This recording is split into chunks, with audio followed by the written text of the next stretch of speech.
എല്ലാവർക്കും നമസ്കാരം. ഞാനിന്ന് വന്നിരിക്കുന്ന പുതിയ വിഷയം അല്ലെങ്കിൽ ടോപ്പിക്ക് എന്ന് പറയുന്നത് ടോക്സിക് ആയിട്ടുള്ള ആളുകളെ അല്ലെങ്കിൽ അത്തരത്തിലുള്ള സാഹചര്യങ്ങൾ, സിറ്റുവേഷൻ, വാർത്തകൾ അല്ലെങ്കിൽ നെഗറ്റിവിറ്റി സ്പ്രെഡ് ചെയ്യുന്ന, ഗോസിപ്പ് സ്പ്രെഡ് ചെയ്ത് നമ്മളുടെ വളർച്ചയെ എപ്പോഴും മുരടിപ്പിച്ച് കളയുന്ന തരത്തിലുള്ള ആളുകളും ആ ഒരു സാഹചര്യത്തിനെയൊക്കെ എങ്ങനെയാണ് ഡീല് ചെയ്യുക. അപ്പോൾ സാധാരണ നമ്മൾ ഇത്തരത്തിലുള്ള ആളുകൾ വരുമ്പോൾ നമ്മളുടെ എനർജി മൊത്തം ഡ്രെയിനായി നമ്മൾ വളരെ സങ്കടത്തിൻ്റെ ആഴക്കടലിലേക്ക് പോയി, അല്ലെങ്കിൽ അവരുടെ ഒരു രൂപം അല്ലെങ്കിൽ അവരുടെ ഒരു പേര് നമ്മൾ കേൾക്കുമ്പോഴേ എൻ്റെ കാര്യം പോയി, എൻ്റെ കാര്യം തീർന്നു എന്നുള്ളൊരു നിലപാടാണ്. അപ്പോൾ അതിൽ നിന്നൊക്കെ നമുക്ക് കരകയറിക്കൊണ്ട് നമുക്കതിന് മറുമരുന്ന് എങ്ങനെയാണ് പ്രയോഗിക്കുക എന്നതാണ് എനിക്കറിയാവുന്ന കാര്യങ്ങൾ ഇവിടെ ഷെയർ ചെയ്യുന്നു. അപ്പോൾ വീഡിയോ മുഴുവനായിട്ടും ഒന്ന് കാണുക. നിങ്ങൾ ആദ്യമായിട്ടാണ് ഈ വീഡിയോ അല്ലെങ്കിൽ ചാനൽ കാണുന്നതെങ്കിൽ ഒന്ന് സബ്സ്ക്രൈബ് ചെയ്യുക, കമൻറ്റ് ചെയ്യുക, ഷെയർ ചെയ്യുക. അപ്പോൾ എൻ്റെ സബ്സ്ക്രൈബേഴ്സ് അല്ലെങ്കിൽ വ്യൂവേഴ്സ് ആയിട്ടുള്ള ഓരോ വ്യക്തികളും തരുന്ന ഒരു സജഷൻസ്, പോസിറ്റീവ് എനർജി, സ്നേഹം, പ്രോത്സാഹനം എല്ലാത്തിനും ഈശ്വരൻ്റെ നാമത്തിൽ എൻ്റെ ഹൃദയത്തിൻ്റെ ഭാഷയിൽ നന്ദി പറയുകയാണ്. അപ്പോൾ ആദ്യമായിട്ട് കാര്യങ്ങൾ പറയട്ടെ. എല്ലാം യൂണിവേഴ്സാണ് അല്ലെങ്കിൽ പ്രപഞ്ചശക്തിയാണ്. അപ്പം എൻ്റെ സബ്സ്ക്രൈബേഴ്സായിട്ടുള്ളത് അല്ലെങ്കിൽ വ്യൂവേഴ്സായിട്ടുള്ള ഓരോരുത്തരും അല്ലെങ്കിൽ നിങ്ങൾ ഈ സ്പിരിച്വൽ പാത്തിലുള്ള എന്തെങ്കിലും ഒക്കെ വീഡിയോസ് നിങ്ങളുടെ കണ്ണുടക്കി കാണുന്നെങ്കിൽ ഓർത്തു വയ്ക്കുക, നിങ്ങളുടെ സോളിന് അത്രത്തോളം ഒരു ഇവോൾവിങ് അല്ലെങ്കിൽ ഒരു ഗ്രോത്ത് അല്ലെങ്കിൽ ഒരു സോളിങ്ങനെ പല കാര്യങ്ങളും തേടുന്നത് കൊണ്ട് നിങ്ങളുടെ പാസ്റ്റ് ലൈഫിൽ ഇതുമായിട്ടൊക്കെ ബന്ധം ഉണ്ടായതുകൊണ്ടാണ് നിങ്ങൾക്ക് അതിനോടൊന്ന് കേൾക്കാൻ, തിരക്ക് പിടിച്ച് ഈ ജീവിതത്തിലും കേൾക്കാൻ, അതൊന്ന് കാണാൻ ഒക്കെ ഒരു മനസ്സ് തോന്നുന്നത്. അല്ലാതെ ഒന്നും ഒരു കാരണവുമില്ലാതെ സംഭവിക്കുന്നില്ല. Everything is happening for A reason. അപ്പോൾ നമ്മൾ ടോക്സിക് ആയിട്ടുള്ള ആളുകളെ എങ്ങനെയാണ് ഡീല് ചെയ്യുക? അപ്പോൾ അതിനു മുമ്പ് ഒരു കഥ പറഞ്ഞു തരാം, അല്ലെങ്കിൽ ഒരു ഉദാഹരണം പറയാം. നമ്മളുടെ വീട്ടിലോട്ട് ഒരു ഗസ്റ്റ് അല്ലെങ്കിൽ 2-3 വിരുന്നുകാർ വരുന്നു എന്നൊക്കെ പറയുമ്പോൾ നമ്മൾ എന്താ ചെയ്യുക? വീടൊക്കെ നന്നായിട്ട് വൃത്തിയാക്കി വെച്ച് അവരെ സൽക്കരിക്കാൻ വേണ്ടിയിട്ട് നല്ല ആഹാരം അല്ലെങ്കിൽ ബേക്കറി ഐറ്റം ഒക്കെ വാങ്ങിച്ച് വളരെ ഫുൾഫിൽഡ് ആണെന്നുള്ള രീതിയിൽ നമ്മൾ എല്ലാം വെച്ച് അവരെ സ്വീകരിക്കും. അപ്പോൾ അവർ വരുമ്പോൾ അവർ പറയാം നമ്മളിതൊന്നും കഴിക്കുന്നില്ല, നമുക്കിതൊന്നും വേണ്ട എന്നുള്ള രീതിയിൽ അവരിതെല്ലാം തിരസ്കരിക്കുമ്പോൾ കുഞ്ഞുകുട്ടികളൊക്കെ വീട്ടിലുണ്ടെങ്കിൽ അവർ മനസ്സുകൊണ്ട് പറയാം നല്ല കാര്യം, അങ്ങോട്ട് അവർ വന്നതുകൊണ്ട് കുറേ സാധനങ്ങൾ വാങ്ങിച്ചിട്ട് നമുക്കിതെല്ലാം കഴിക്കാം.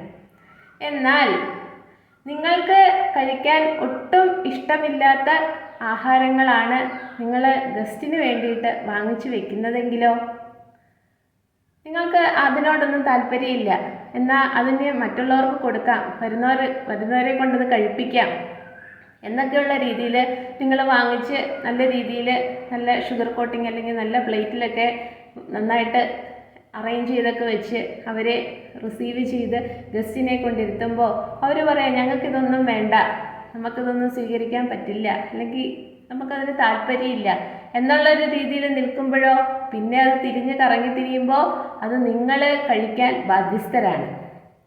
ഈ ഒരു രീതിയാണ് ടോക്സിക് ആയിട്ടുള്ള എല്ലാ ആളുകളും ആ ഒരു സിറ്റുവേഷൻ നമ്മുടെ മുന്നിൽ ക്രിയേറ്റ് ചെയ്ത് തരുന്നത്. അപ്പോൾ അതിനെ എങ്ങനെയാണ് ഡീൽ ചെയ്യേണ്ടതെന്ന് വെച്ച് കഴിഞ്ഞാൽ ആദ്യമായിട്ട് ഞാൻ പറയട്ടെ, സ്പിരിച്വൽ പാത്തിൽ കൂടെ പോകുന്ന എല്ലാ വ്യക്തികളും അല്ലെങ്കിൽ യൂണിവേഴ്സ് അല്ലെങ്കിൽ പ്രപഞ്ചശക്തിയെ തേടി അങ്ങനെ ഒരു ശക്തിയുണ്ട് എന്ന് വിശ്വസിച്ച് ജീവിക്കുന്ന ഓരോ വ്യക്തികളും ചെയ്യേണ്ട കാര്യം എന്ന് വെച്ചാൽ നിങ്ങളുടെ ഓരോരുത്തരുടെയും ഉള്ളിലുള്ള എനർജി ലെവൽ, വൈബ്രേഷൻ, ആ ഫ്രീക്വൻസി മറ്റുള്ളവരുടെ മുന്നിൽ മറ്റുള്ള ഒരു സാഹചര്യം, സംഭവങ്ങൾ വരുമ്പം അതിലേക്ക് ഡ്രെയിൻ ചെയ്ത് ഇല്ലാതാക്കി കളയരുത്. രണ്ടാമത്തെ ഒരു കാര്യം, നമ്മളുടെ ചുറ്റിനും നിൽക്കുന്ന ആളുകൾ പലതരത്തിലുള്ള ആളുകളുണ്ട്. കാരണം ഭൂമിയുടെ സന്തുലിതാവസ്ഥയെ ബാലൻസ് ചെയ്യണമെങ്കിൽ ഇതെല്ലാം വേണം. അപ്പോൾ പലതരത്തിലുള്ള പല സ്വഭാവ സവിശേഷതകളുള്ള ആളുകളെ സൃഷ്ടിക്കും, അത് നമ്മുടെ ചുറ്റിനുമുണ്ട്. അപ്പം അവരെത്ര വലിയ ക്രൂരത നമ്മളോട് ചെയ്താലും നമ്മൾ അതേ മറുമരുന്ന് തിരിച്ച് പ്രയോഗിക്കാൻ പാടില്ല.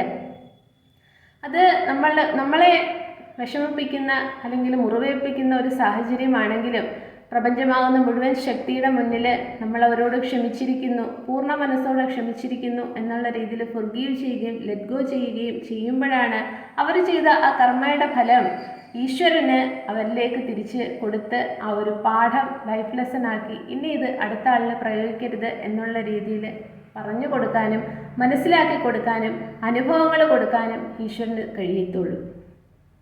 അപ്പോൾ ഈ ഒരു കാര്യം പഠിച്ചു വയ്ക്കുക. നമ്മളെ നമ്മൾ ആരുടെയും മുന്നിൽ നമ്മളുടെ എനർജി ഡ്രെയിൻ ചെയ്ത് കളയരുത്. തിരിച്ച് നമ്മളെ എത്ര വലിയ ക്രൂരതകൾ നമ്മളോട് ചെയ്താലും അവരോടെല്ലാം നമ്മൾ പൂർണ്ണ മനസ്സോടെ ക്ഷമിക്കുക. നമ്മുടെ ഹാർട്ട് സ്പേസ് അത്രയും ഓപ്പൺ ചെയ്തു വെച്ചുകൊണ്ട് എപ്പോഴും യൂണിവേഴ്സൽ എനർജിയുടെ ആ ഒരു റിസീവിങ് മോഡിൽ നിന്നുകൊണ്ട് ആ ഒരു ശക്തി, ആ ഒരു വെളിച്ചം, ആ ഒരു എനർജി നമ്മളിലേക്ക് സ്വീകരിക്കാനായിട്ട് നമ്മുടെ ഹൃദയം എന്ന് പറഞ്ഞത് ആ ഒരു വാതിൽ തുറന്നു വയ്ക്കുക. ഇനി രണ്ടാമത്തെ കാര്യം, നിങ്ങളുടെ മുന്നിൽ ഇതുപോലെ ഓരോ സാഹചര്യങ്ങൾ, ആരെങ്കിലും വന്ന് നമ്മളുടെ അടുത്ത് ദേഷ്യപ്പെടുന്നു, അല്ലെങ്കിൽ ആക്രോശിക്കുന്നു, അല്ലെങ്കിൽ ശബ്ദമുയർത്തി സംസാരിക്കുന്നു, മറ്റുള്ളവരുടെ മുമ്പിൽ നമ്മളെ കുറ്റപ്പെടുത്തുന്നു, അങ്ങനത്തെ നാടകങ്ങളെല്ലാം അവർ കളിക്കുമ്പോൾ നിങ്ങൾ മനസ്സിലാക്കേണ്ട ഒരു കാര്യമുണ്ട്, അവർക്ക് അത്രേ ചെയ്യാനേ കഴിയുള്ളൂ. കാരണം മുമ്പോട്ട് അവർ ജീവിച്ചു വന്ന കാലഘട്ടത്തിൽ ഇതുപോലെ പല ആളുകളും അവരുടെ മുന്നിലും ഇതുപോലെ ഓരോന്ന് കോക്രിയേറ്റ് ചെയ്തപ്പോൾ അവർക്കൊന്നും ചെയ്യാൻ പറ്റാതെ വളരെ മിണ്ടാതെ ഇമോഷണലി ചിലപ്പം കരഞ്ഞും അല്ലെങ്കിൽ സഫക്കേറ്റ് ചെയ്തും ഇങ്ങനെ വലിഞ്ഞു മുറുകിയിരിക്കുന്ന രീതിയിലും ഒക്കെ അവർക്ക് ഇരിക്കേണ്ടി വന്നതുകൊണ്ട് അത് അടുത്ത അവരെക്കാട്ടിയും അധികാരം അല്ലെങ്കിൽ അവരെക്കാട്ടിയും അധികാരം കുറവുള്ള ആളുകളിലേക്ക് അത് തന്നെ ഇങ്ങനെ റിപ്പീറ്റ് ചെയ്തുകൊണ്ടിരിക്കുകയാണ്. അല്ലാതെ അവർക്കതിനെക്കുറിച്ച് അതിൻ്റെ തെറ്റ് മനസ്സിലാക്കാനോ അല്ലെങ്കിൽ അതിനൊന്ന് തിരിച്ച് പ്രവർത്തിക്കണമെന്ന് ചിന്തിക്കാനോ ഒന്നും അവർക്കറിയില്ല. അവർക്ക് അത്രത്തോളം അതേ കഴിയത്തുള്ളൂ. അത് അവരുടെ പോരായ്മയാണ്. അപ്പോൾ അവിടെ നമ്മൾ ചെയ്യേണ്ട കാര്യം, അവരിങ്ങനെ അവരുടെ ഇമോഷൻസിനെല്ലാം വെച്ചിട്ട് നമ്മളെ ഇങ്ങനെ ആ ഒരു നെഗറ്റിവിറ്റിയിലേക്ക് എല്ലാം നമ്മളാണ് ചെയ്തത്, നമ്മളാണ് അതിന് കാരണക്കാരെന്ന് പറയുമ്പോൾ നമ്മൾ അയ്യോ എന്താ ഇങ്ങനെ പറയുന്നതെന്നുള്ള രീതിയിൽ ഡീപ്പായിട്ട് നമ്മളുടെ ഇമോഷൻസിനെ ഉയർത്തിക്കൊണ്ട് നമ്മളങ്ങ് സങ്കട കടലിലേക്ക് അങ്ങ് മുങ്ങിത്താഴാതെ ഒരു മന്ദഹാസത്തോടു കൂടി വളരെ കോൺഫിഡൻ്റ് ആയിട്ട് കൂടി ഇമോഷൻസിനെ താഴ്ത്തി ഇൻ്റലിജൻസിനെ ഉയർത്തിക്കൊണ്ട് ഇതൊന്നും നമ്മളുടെ ഉള്ളിലേക്ക് കയറുന്നില്ല, തട്ടി പോവുകയാണെന്നുള്ള രീതിയിൽ വളരെ കൂളായി നിൽക്കുക.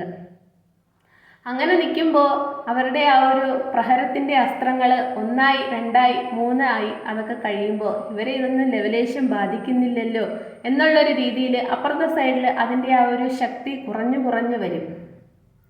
അങ്ങനെ അവരവസാനം മിണ്ടാതെ ആവുമ്പോൾ നമ്മൾ ആ ഒരു നാടകത്തിൻ്റെ ആ ഒരു സീൻ കഴിഞ്ഞു എന്നുള്ള രീതിയിൽ നടന്നു നീങ്ങുക. ഇനി നിങ്ങൾ ശരിക്കും അവിടെ തെറ്റ് ചെയ്തു അല്ലെങ്കിൽ എന്തെങ്കിലും തെറ്റ് ചെയ്തതിനാണ് മറ്റൊരു വ്യക്തി നിങ്ങളുടെ അടുത്ത് ഇത്രയും ദേഷിക്കുന്നതും അല്ലെങ്കിൽ ശബ്ദം ഉയർത്തുന്നതും അല്ലെങ്കിൽ നിങ്ങളെ കുറ്റപ്പെടുത്തുന്നതും മറ്റുള്ളവരുടെ മുമ്പിൽ ഒറ്റപ്പെടുത്തുന്നതും ഒക്കെ ചെയ്യുന്നെങ്കിലും നിങ്ങളുടെ മുഖത്ത് ആ ഒരു ഭാവമാറ്റം ഒന്നും വരാതെ നിങ്ങളുടെ ഇമോഷൻസിലേക്ക് വീഴാതെ ആ ഒരു രീതിയിൽ വളരെ മൈൻഡ്ഫുള്ളായിട്ട് എന്താണ് അവിടെ നടക്കുന്ന സിറ്റുവേഷൻ എന്ന് നമ്മളുടെ അവരിലെ ഇമോഷൻസിനെ നോക്കാതെ പറയുന്ന കാര്യത്തിൻ്റെ ഗൗരവം മാത്രം മനസ്സിലാക്കിക്കൊണ്ട് നമ്മൾ ഈശ്വരനോട് ഗ്രേറ്റ്ഫുൾ ആയിക്കൊണ്ട് അവിടെ ഒരു ക്ഷമ ചോദിച്ചുകൊണ്ട് നമ്മളെ തന്നെ ആ ഒരു തെറ്റ് നമ്മൾ കറക്റ്റ് ചെയ്യുക. ഇനി ഇങ്ങനെ ഞാൻ ചെയ്യില്ല, എൻ്റെ ഭാഗത്തു നിന്നുള്ളൊരു തെറ്റായിരുന്നു, അതുകൊണ്ട് ഞാൻ ഇനി അങ്ങനെ ഒരു തെറ്റ് ചെയ്യത്തില്ല എന്നുള്ള രീതിയിൽ അവരോട് പറയാതെ ഈശ്വരനോട് പറഞ്ഞുകൊണ്ട് യൂണിവേഴ്സിനോട് പറഞ്ഞുകൊണ്ട് നമ്മൾ അതിൽ നിന്ന് നടന്നു നീങ്ങുക. ഇനി നിങ്ങൾ തെറ്റ് ചെയ്യാതെയാണ് അവരിതുപോലെ ശബ്ദമുയർത്തി കുറ്റപ്പെടുത്തുകയും മറ്റുള്ളവരുടെ അടുത്ത് മോശപ്പെട്ട രീതിയിൽ പറയുന്നതെങ്കിലൊക്കെ വളരെ മന്ദഹാസത്തോടു കൂടി ഇതൊന്നും നമ്മളെ ബാധിക്കുന്ന വിഷയമല്ല, ഇതിനകത്ത് ഞാൻ തെറ്റുകാരനല്ല, അവരുടെ ആ ഒരു വ്യൂ പോയിന്റിൽ നിന്നുകൊണ്ട് അവർക്ക് ചെയ്യാവുന്ന കാര്യങ്ങൾ ഇങ്ങനെ ചെയ്തുകൊണ്ടിരിക്കുന്നു, കുറച്ച് കഴിയുമ്പം അവർ നിർത്തി അങ്ങ് നടന്നു പോകും. അപ്പോൾ എൻ്റെ എനർജി അല്ലെങ്കിൽ എൻ്റെ ഇമോഷൻസ് ഒന്നും ഡീപ്പ് ഡൗൺ ആയിട്ട് ഡ്രെയിനായി പോകാതെ നഷ്ടപ്പെട്ടു പോകാതെ ആ ഒരു സാഹചര്യത്തിനെ വളരെ കൂളായിട്ട് എനിക്ക് ഹാൻഡിൽ ചെയ്യാനായിട്ടത് സഹായിക്കും. എപ്പോഴും മനസ്സിലാക്കേണ്ട ഒരു കാര്യമുണ്ട്, ഒരു പാഴ്ത്തടി, അതായത് ഒന്നിനും കൊള്ളാത്ത ഒരു തടി ആരും ഒന്നിനും ഉപയോഗിക്കത്തില്ല. വർഷങ്ങളായി ആ മരം ചിലപ്പോൾ അതുപോലെ നിൽക്കും, അല്ലെങ്കിൽ വെട്ടിയിട്ട തടി പോലെ വർഷങ്ങളായിട്ട് കിടക്കും. കാരണം എല്ലാവർക്കും അറിയാം ആ തടി കൊണ്ട് യാതൊരു പ്രയോജനവുമില്ല. ഇതുപോലെ തന്നെയാണ് എത്തിയാൽ പിടിക്കാൻ പറ്റാത്ത കൊമ്പുകൾ. ഒരു ചൊല്ലുണ്ടല്ലോ, അതായത് എനിക്കത്ര ഓർമ്മ കിട്ടുന്നില്ല, കിട്ടാത്ത മുന്തിരി പുളിക്കും എന്ന് പറയില്ലേ, സോറി.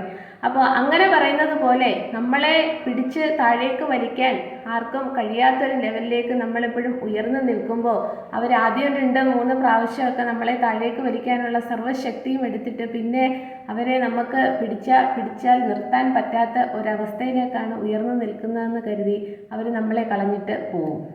അവർ മറ്റുള്ളവരുടെ അടുത്ത് ഇങ്ങനെ നമ്മളെക്കുറിച്ച് പറയുന്നതിൻ്റെ ആ ഒരു വെർഷനൊക്കെ കുറച്ച് കഴിയുമ്പോൾ മാറി മാറി അങ്ങ് പോവുമെങ്കിലും ഇത്തരത്തിലുള്ള ടോക്സിസിറ്റി ഒന്നും നമ്മളെ ബാധിക്കില്ല. ഇത് കൂടുതൽ വരുന്നത് നമ്മളുടെ ബന്ധങ്ങളിൽ, അല്ലെങ്കിൽ റിലേഷൻഷിപ്പിൽ, അല്ലെങ്കിൽ കുടുംബത്തിൽ, മറ്റ് അകന്ന ഉള്ള ബന്ധങ്ങളിൽ ഒക്കെ നമ്മളുടെ വാക്കുകൾ കൊണ്ട് അല്ലെങ്കിൽ ഒക്കെ നമ്മളെ കുത്തി വേദനിപ്പിക്കുന്ന പല സിറ്റുവേഷൻസും നമ്മളുടെ മുന്നിൽ വരുമ്പോൾ ഈ വിരുന്നുകാരെ സൽക്കരിച്ച കാര്യം നിങ്ങൾ ഓർത്തു വെച്ചാൽ മതി. അതായത് എനിക്കിഷ്ടമില്ലാത്ത കാര്യങ്ങൾ എല്ലാം സൽക്കാരത്തിന് വിരുന്നുകാർക്ക് കൊടുക്കാമെന്ന് കരുതി ഞാനിങ്ങനെ വളരെയധികം ഭംഗിയായിട്ടൊക്കെ വെച്ച് അവരിലേക്ക് കൊടുക്കുമ്പോൾ നമ്മളതൊന്നും സ്വീകരിക്കുന്നില്ല, നമുക്കതൊന്നും വേണ്ട, നമ്മൾ തിരസ്കരിക്കുകയാണ്. എങ്ങനെ? നമ്മളുടെ ഇമോഷൻസിനെ താഴ്ത്തിക്കൊണ്ട്, ഇൻ്റലിജൻസിനെ ഉയർത്തിക്കൊണ്ട്, ഒരു മന്ദഹാസത്തോടു കൂടി ഇതൊന്നും എന്നെ ലെവലേശം ബാധിക്കുന്നില്ല എന്നുള്ള രീതിയിൽ നമ്മൾ നിന്നുകൊണ്ട് നമ്മളുടെ ഉള്ളിലേക്ക് ഈ പറയുന്നതൊന്നും കയറ്റാതിരിക്കുക. കുളിക്കുമ്പോൾ നമ്മളെ വെള്ളം ദേഹത്തൂടെ വീണങ്ങ് പോകുന്നത് പോലെ ഈ പറയുന്ന ആ ഒരു രീതിയിലുള്ള കാര്യങ്ങൾ, ആ ഒരു സംഭവം നമ്മളുടെ ഉള്ളിലേക്ക് കയറാതെ അതങ്ങ് പോയി കഴിയുമ്പോൾ ആ ഒരു ടോക്സിസിറ്റി നമ്മളെ ബാധിച്ചില്ല. അവർ പിന്നെ അടുത്ത തവണ നിങ്ങളുടെ മുന്നിലേക്ക് വരുമ്പോൾ ഒന്ന് അവെയർ ആയിക്കൊണ്ട് മാത്രമേ നിങ്ങളുടെ അടുത്തേക്ക് എത്തത്തുള്ളൂ. അപ്പോൾ ഇങ്ങനെയാണ് നമ്മൾ ടോക്സിക് എനർജി, ടോക്സിക് പീപ്പിൾ അല്ലെങ്കിൽ അത്തരത്തിലുള്ള ഒരു എൻവയോൺമെൻറ്റിൽ നിന്നൊക്കെ നമ്മൾ ഇങ്ങനെ മാറി സഞ്ചരിക്കുന്നത്. നമ്മൾക്കവിടെ നിൽക്കേണ്ടി വരുന്ന സാഹചര്യമാണെങ്കിൽ ഇതുപോലെ ചെയ്യുക. അതല്ല അവിടുന്ന് നമുക്ക് നീങ്ങിപ്പോകാനുള്ള ഒരു സാഹചര്യം ഉണ്ടെങ്കിൽ നമ്മൾക്ക് അവിടുന്ന് നമ്മളെ തന്നെ അങ്ങ് മാറ്റി നമ്മൾ യാത്ര പറഞ്ഞ് അങ്ങ് പോവുക. പിന്നെ ഒരു കാര്യം മനസ്സിലാക്കേണ്ടതെന്ന് പറഞ്ഞാൽ നമ്മളുടെ ഭൂമിയിൽ മൊത്തത്തിൽ അല്ലെങ്കിൽ ഈ പ്രപഞ്ചമാകുന്ന മുഴുവൻ ശക്തിയിൽ അവിടെ എന്തൊക്കെയുണ്ട് ഏതൊക്കെയുണ്ട് എന്നൊന്നും നമുക്കറിയില്ല. എന്നാൽ ഇവിടെ സംഭവിക്കുന്ന ഒന്ന് എന്ന് പറയുന്നത് മാറ്റം മാത്രമാണ്. ഇന്ന് ഈ നിമിഷം ഇതുള്ളതുപോലെയല്ല അടുത്ത നിമിഷം, അടുത്ത ദിവസം, അല്ലെങ്കിൽ 10 ദിവസം കഴിയുമ്പോൾ നമുക്കുൾപ്പെടെ മാറ്റങ്ങൾ സംഭവിച്ചുകൊണ്ടിരിക്കുകയാണ്. അപ്പോൾ ഒന്നും മുന്നിൽ വരുന്ന കാര്യങ്ങളെ ഉള്ളിലേക്ക് എടുക്കരുത്. ഇതിനുമെല്ലാം മാറ്റങ്ങൾ സംഭവിക്കുന്നത് കൊണ്ട് ഒരു മന്ദഹാസത്തോടു കൂടി എല്ലാത്തിനെയും ഫേസ് ചെയ്തുകൊണ്ട് നമ്മൾ വളരെ കൂളായി, കാമായി, പീസ്ഫുള്ളായി ഇരിക്കുക. പിന്നെ ഇതുപോലെ പ്രശ്നം വന്ന് അങ്ങ് മാറുമ്പോൾ ഒരു ബ്രീതിങ് എക്സസൈസ് ചെയ്ത് നിങ്ങളിൽ മാത്രം ഫോക്കസ് ചെയ്ത് നിൽക്കുക. അവർക്ക് അറിവില്ലായ്മ കൊണ്ട് എന്തെങ്കിലുമൊക്കെ പറഞ്ഞെങ്കിൽ അറിവുള്ള നമ്മൾ അതിനെ കുറച്ച് മൈൻഡ്ഫുള്ളായി നിന്നുകൊണ്ട് തിരിച്ച് അതുപോലെ തന്നെ നമ്മൾ ആ ഒരു മറുമരുന്ന് കൊടുക്കുമ്പോൾ അസുഖത്തിനുള്ള മരുന്നായില്ല. നമ്മൾ നമ്മളുടെ എനർജിയെ പ്രൊട്ടക്റ്റ് ചെയ്തുകൊണ്ട് അതിൽ നിന്ന് അങ്ങ് നടന്ന് നീങ്ങിക്കൊണ്ട് യൂണിവേഴ്സിനോട്, പ്രപഞ്ചശക്തിയോട് ഗ്രേറ്റ്ഫുൾ ആവുക. ഇത്രയും നല്ലൊരു ഓപ്പർച്യൂണിറ്റി എൻ്റെ മുന്നിൽ തന്ന്, അതിനെ ഹാൻഡിൽ ചെയ്യാനുള്ള കപ്പാസിറ്റി എനിക്ക് തന്ന്, അപ്പോൾ എൻ്റെ മെൻ്റൽ സ്ട്രെങ്ത്ത് അത്രത്തോളം ഉയർത്തി നിർത്തിയതിന്, എന്നെ എപ്പോഴും ഹൈ വൈബ്രേഷൻ എനർജിയിൽ നിർത്തുന്നതിന്, ആ ഒരു സിറ്റുവേഷനെ നല്ല രീതിയിൽ എനിക്ക് ഡിസിഷൻ എടുത്ത് ടാക്കിൾ ചെയ്ത് മുന്നോട്ട് പോകാൻ സാധിച്ചതിന്, ആ രീതിയിലൊരു ചെറുതാവട്ടെ വലുതാവട്ടെ ഒരു വിജയം എനിക്ക് തന്നെ കിട്ടി പ്രാപ്തമാക്കി തന്നതിന് എല്ലാത്തിനും പ്രപഞ്ചശക്തിയോട് ഗ്രേറ്റ്ഫുൾ ആവുക. ആ ഒരു ഗ്രാറ്റിറ്റ്യൂഡ് അറിയിക്കാനുള്ള ആറ്റിറ്റ്യൂഡ് നിങ്ങൾ ക്രിയേറ്റ് ചെയ്യുക. അപ്പോൾ ഈ അറിവ് മറ്റുള്ളവർക്ക് കൂടി ഒന്ന് പറഞ്ഞു കൊടുക്കുക, പകർന്നു കൊടുക്കുക. കൂടുതൽ ആൾക്കാർ എൻ്റെ ചാനലൊന്ന് സബ്സ്ക്രൈബ് ചെയ്യുക, കമൻറ്റ് ചെയ്യുക, ഷെയർ ചെയ്യുക. എല്ലാവർക്കും ഒരിക്കൽ കൂടി നന്ദി.